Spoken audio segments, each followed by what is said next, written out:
भाजपनं केंद्रीय मंत्री नितीन गडकरी यांना लोकसभा निवडणुकीसाठी नागपुरातून उमेदवार म्हणून घोषित केलं आहे। उमेदवारी जाहीर केल्यानंतर बुधवारी रात्री उशिरा गडकरी पहिल्यांदाच नागपुरात पोहोचले।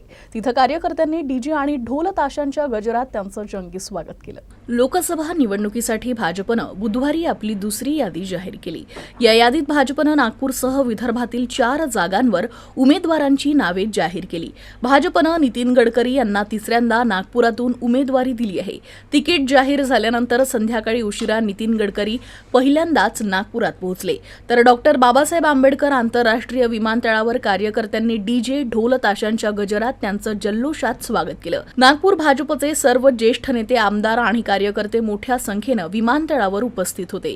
केंद्रीय मंत्र्यांनी हस्तांदोलन करून सर्वांचं अभिनंदन स्वीकारलं। यावेळी गडकरींचे कुटुंबीय देखील उपस्थित होते।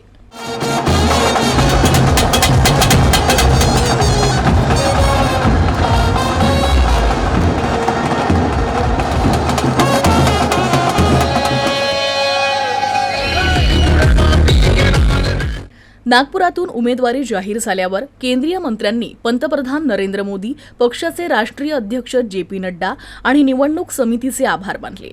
गडकरी म्हणाले की 10 वर्षे सातत्यानं पक्षानं देशाच्या विकासाला प्राधान्य दिलं। जनतेच्या प्रेमानं आणि आशीर्वादानं हे कार्य पुढेही असंच निरंतर चालू राहील असं ते म्हणाले।